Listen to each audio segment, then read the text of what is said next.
Crossy Road begins with an almost comically basic premise.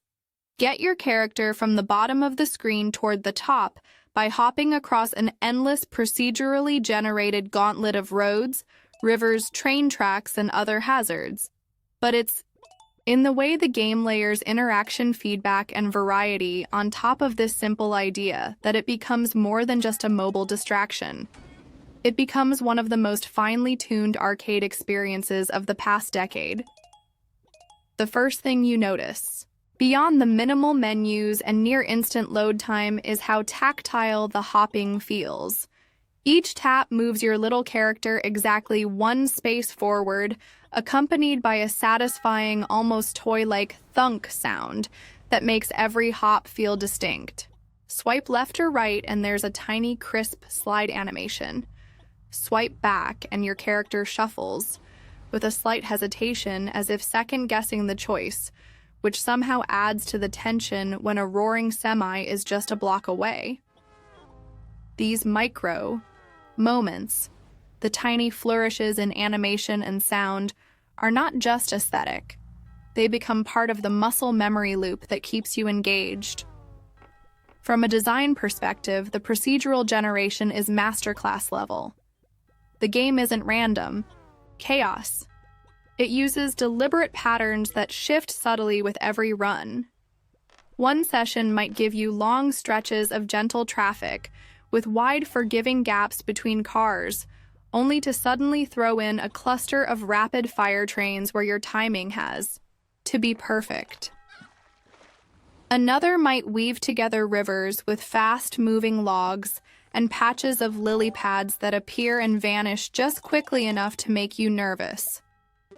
The variety keeps you from zoning out completely. Every few seconds there's a new micro-challenge that demands attention, and yet it never feels unfair. Even when you die, you can almost always trace the mistake back to a moment where you hesitated, got greedy for coins, or misread the traffic rhythm. That sense of accountability is vital in a high-score game because it turns frustration into determination. Visually, the blocky voxel aesthetic isn't just a stylistic gimmick. It's a deliberate choice that supports the gameplay. The chunky Lego-like environments make hazards stand out clearly against the terrain, which is crucial when your survival depends on spotting patterns in a fraction of a second. But it also has charm in spades. The animals bounce as they hop, cars honk in blocky little bursts of personality. Rivers ripple with big, flat, textured waves. It's retro, but not in a forced pixel art way. More like someone built an elaborate toy world and invited you to run through it. And because every character's skin changes the vibe, the game never visually stagnates. Switch from the default chicken to a zombie, and suddenly you're in a grim, foggy wasteland. Play as a hipster whale and you'll splash through oceans instead of dodging cars. Even if you never cared about collecting characters in other games here, it's hard not to. Each one is like getting a mini expansion with its own soundscape, color palette, and sometimes even unique hazards. Speaking of sound, it's worth dwelling on how smartly Crossy Road uses audio to reinforce its loop. The horns of trucks are loud and urgent. The ding of coins is bright and cheerful. The splash when you miss a log is comically abrupt. Each environment swap comes with its own acoustic tweaks. Snow crunches underfoot in winter settings. Rain patters gently in stormy maps. Eerie wind howls when you're playing as supernatural characters. These auditory shifts make every run feel fresh, even if the underlying mechanics are the same. And because runs are short, the audio never has time to wear out its welcome. It's just long enough to keep you in the zone, then resets when you inevitably hit your next game over. Performance is another thing Crossy Road nails on. Mobile instant load times matter because if a game takes too long to boot, you're less likely to open it for a quick session. Here you can be from your home screen to your first hop in seconds. It runs smoothly even on older devices, which is part of why it's had such wide appeal over the years. The touch controls are minimal but precise. There's no awkward delay or oversensitivity. In a game where milliseconds count that's non-negotiable, the UI is similarly lean.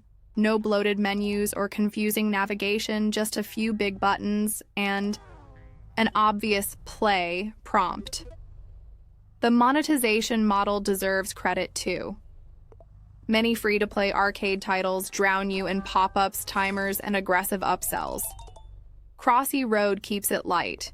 You earn coins through gameplay and can watch optional ads. For more, but you never feel cornered into spending. Buying characters outright is there for impatient players, but since every character is purely cosmetic, with occasional environmental flavor changes, there's no competitive advantage to paying. This low-pressure approach has helped the game maintain a positive reputation, instead of sliding into the exploitative traps that plague so many mobile hits. Replayability is sky-high not just because the game is fun, but because it's so easy to dip in and out.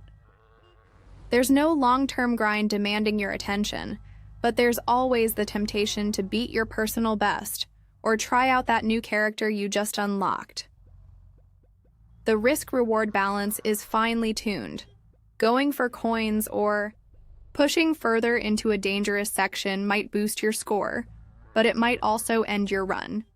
And when it does, it ends instantly with a brisk, funny animation that makes you want to hit retry without thinking. That moment, the split. Second, where you decide to go again, is the secret sauce of great arcade design. Crossy Road nails it almost every time. In terms of cultural footprint, Crossy Road quickly became more than just another mobile game.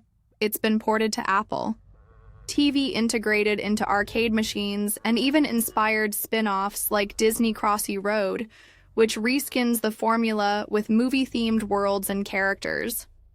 That adaptability is a testament to how solid the core design is when you can swap in entirely. New characters, environments, and branding without breaking the flow. You know the foundation is rock solid, and the community around the game has been surprisingly enduring. Fan lists of favorite characters, YouTube compilations of ridiculous runs, and even speedrun attempts to unlock the full roster show just how much personality the game has embedded in its player base. If we compare it to other endless-style games, its closest relatives might be something like Subway Surfers or Temple Run, but the pace and perspective make it feel completely different, where those games rely heavily on upgrades and power-ups to keep things interesting. Crossy Road thrives on purity of challenge and player skill. It doesn't pad itself with complex systems or daily quests. It just keeps serving up scenarios that are simple to understand and tough to master. In that sense, it's closer to Tetris or Flappy Bird, a distilled essence of play, fail, try again that stays compelling year after year. The real magic, though, is in how Crossy Road balances accessibility with mastery. It's so easy to pick up that anyone, a kid, a non-gamer, someone just killing time, can enjoy it within seconds. But to truly excel, you need to develop an almost subconscious rhythm, a feel for the flow of traffic and the movement of obstacles.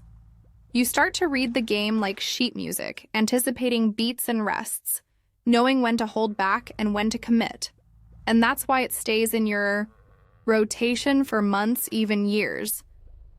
Every time you come back, you can feel yourself getting sharper, more attuned, and when you finally beat your old high score by just a few hops, it's immensely satisfying. For all these reasons, Crossy Road isn't just a great mobile game. It's one of the most perfectly executed examples of the easy-to-learn, hard-to-master philosophy in modern gaming.